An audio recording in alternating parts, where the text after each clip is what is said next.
everybody and welcome. For those of you who know me, welcome back, and for those of you who don't, I'm Pia and I'm your host for all things luxe. As you will have guessed from the title of this video, today we're unboxing a Kelly Elan. We all know the prettiest bags come inside of white bags, so without any further ado, let's open my new baby. This is a bag that I had published on my luxury wishlist for 2024 video. You might remember I shared some footage of a Kelly Elan that was for exhibit purposes only at one of the boutiques.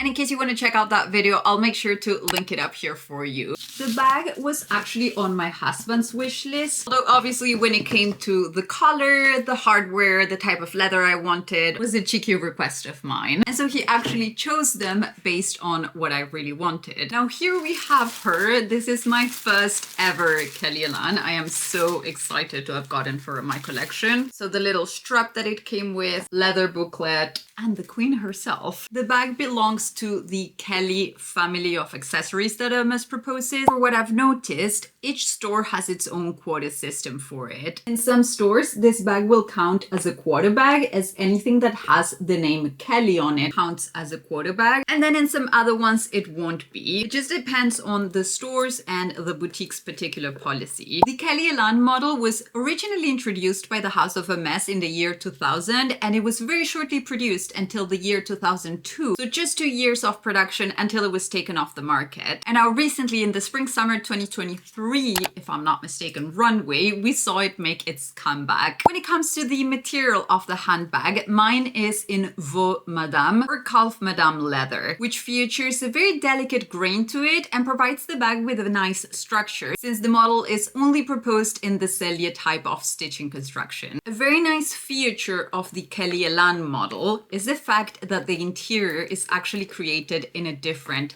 leather. The interior for it is in a very soft lambskin leather that provides a very nice, soft and soothing sensorial experience. The bag is also proposed in other leathers such as chèvre, box, and in a special edition with some feathers. Color-wise, the color of this one is mocha, which is an exquisite, rich, deep shade of brown. Thanks to the Madame leather, it shows a little bit of a sheen to it. If you compare the color payoff on the interior and the exterior of the bag, you'll be able to see that the leather used really does make a difference when it comes to color payoff. Regarding the colors in which it is currently proposed, I've also seen it in gold, which is Hermès' classic camel tan shade, a taupe, and orange. Now hardware-wise, I picked mine in yellow gold hardware, but they also do propose it with silver or palladium hardware, as they call it. It also comes with a removable strap that's also made in Madame leather with yellow gold accent features. Now let's have a look at the measurements of this bag, shall we? I've never had one of these before, so I have no clue about the measurement. And it's not like oops. And it's not like other models where it's proposed in different sizes. This one comes only in one size for the moment. So the name is not followed by a number that would point out to a certain size or anything like that, like we would normally find on Birkins and Kellys. But that's nothing to worry. I've got my trusty tape measure here. That way I can tell you the exact measurements for the bag. The length of the bag is 27 centimeters. The height of the bag is 14.5 centimeters, and the width of the bag is 4 centimeters, which in inches translates to more or less 18 inches for the length, 5.5 inches for the height, and about 1.5 inches for its depth. It does look wider on the bottom than on the top, but it easily expands once you open it up like so. Now styling wise, like I was saying, it comes with a removable strap, which means that you can wear this bag over your shoulder for that ultimate very chic, elegant style that I really love, and also on the crook of your arm or just handheld by the strap.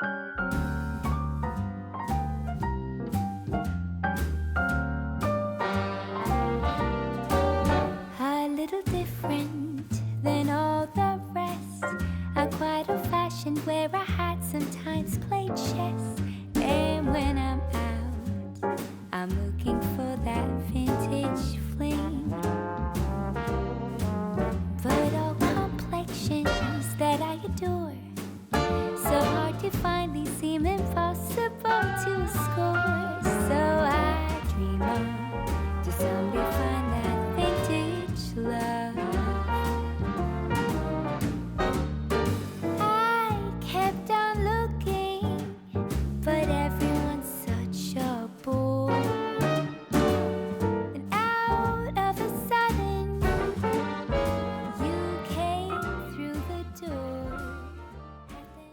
If you remove the strap, it gives you a very easily transitional, millennial-friendly, from day to night handbag. This is how the hardware looks once the strap is on. And to me, the type of construction that they've gone for this particular removable hardware or removable strap is very well achieved. Because unless you're looking at the interior of the bag, you cannot tell that the strap is actually going to be removable. When it comes to the style of wearing it, I guess you can also wear it with the little sanglets down like that, just so it's easy access and you can easily access your bag. You could also wear it opened, I guess safety-wise, depending on where you live, or you can go for the whole type of classic Kelly aesthetic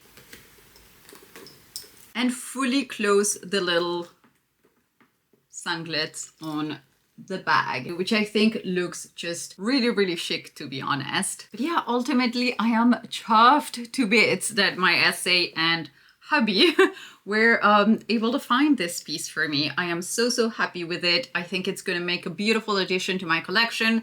I definitely see myself wearing this bag on a regular basis. I love handbags that are on the medium to smaller end for an everyday wear. Obviously not taking into consideration my gym bag or when I need to go to a work meeting with a lot of stuff inside, all that jazz. But on a kind of like running errands and just living life type of basis, I do love handbags on about this size, up to maybe a Birkin 30 max. Because if not, I'm the type of person that's going to like keep on filling my handbag. And talking about filling my handbag, I will show you how much stuff you can fit on it on an upcoming vlog, because she is coming with me to the south of France, to Cannes, where I've started packing right here. So I've decided what bags I'm taking. If you want to see that video, I'll link it up here for you. And today I'm finishing my bag. I was creating my little closet for the south of France holidays, and she was the last piece to unpack before putting everything on a suitcase and getting going. So on the Cannes vlog, I'll try to remember to share with you everything that fits on it, all that jazz. And if not, I'll just do it in an upcoming video. Other than that, I want to thank you all so much for having watched. I hope you enjoyed this video. And if you're not done watching, I'll leave you 2 more in here so you can binge a little bit more. See you on the next one.